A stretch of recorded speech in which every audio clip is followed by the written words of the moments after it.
Well, look, we've heard about Boris Johnson, and this paper did not think he should have gone. We wanted him to stay, but he went, and he went because he lost the trust of MPs because he had an issue with trust and the truth.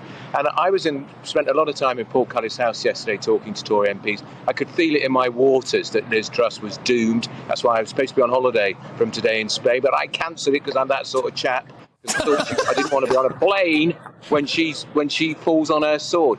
But the MPs I spoke to, some of whom voted for Boris last time, said we're not bringing him back because the issues over trust and integrity are still there, and you don't go back, you have to go forward, which is why I think it's going to be between Mordaunt, Sunak, and if Ben Wallace threw his hat in the ring, and that's a big if, I think he could come through the middle. I'm not sure about Mordaunt, though, because I think they're going to look at the disaster that was Liz Truss and think, has Penny Mordaunt really got the experience? She's good at the dispatch box. She looks good, but that's it. Look, possibly, but as you will know, especially from your time, no doubt, in your early days in journalism, you don't get experience unless someone gives you a bit of a go at something. So I suppose there is that argument. However, one of the big questions, which I haven't really heard answered yet, or indeed asked, is no matter who our next Prime Minister is, does it mean that we are stuck with a Chancellor in the shape of Jeremy Hunt and a Home Secretary in the shape of Grant Shapps?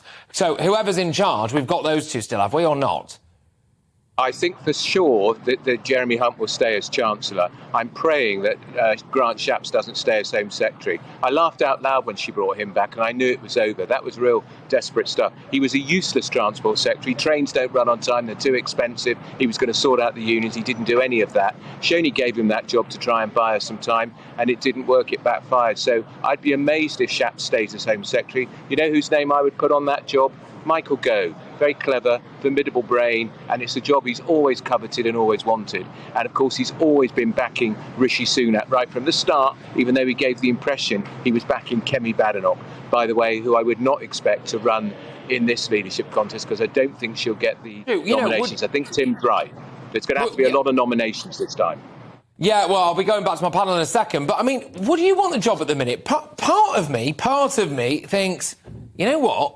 Let Labour have a go. They've got an absolute mess to sort out, which they probably won't, right? And then, have a few years off, Tories, and then back they go. Yeah, but that's easy to say that, and I've heard that theory articulated a lot, Patrick, in the Commons. But how do we know that the Tories don't go down to a landslide defeat and actually they stay in power like they did under Blair and Brown for, 12, 13 years? And if they bring in proportional representation too, we may never see a Tory government again. After what we've seen of the last 6 weeks, that might not be a bad thing, you might think. But actually, I think when we get a proper Tory government in, they can do a good job and sort this country out. Which is why they've got to get this leader right in the next week, because otherwise it will be a Starmer government and we'll all be toast.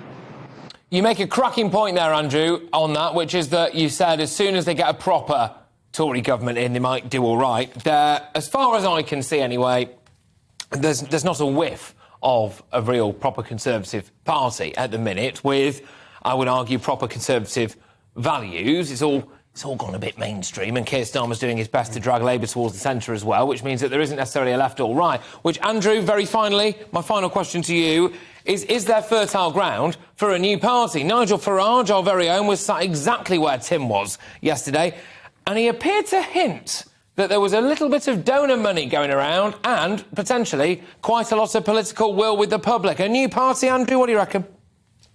I don't think it'll happen. And, of course, Richard Tice is boasting in the Reform Party that he's getting lots of new members. I think he's gained 1,000 in a month. That's a very small beginning. No, it's going to be a Labour or Tory government next time. And looking at the polls at the moment, it's Labour. But if the Tories get this right in the next week, they can still turn it round, because we really, really can't afford to be under a Labour government, because Keir Starmer may look good and sound reasonable, though I think he sounds boring. But look at those ghastly lefties behind him.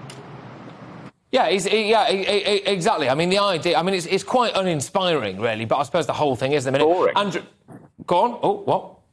I'm just saying he's boring. I think he's useless. That's fair enough. But and he's just relying on the Tories to screw everything up, and they're doing a very good job at that. Well, this is the thing, right?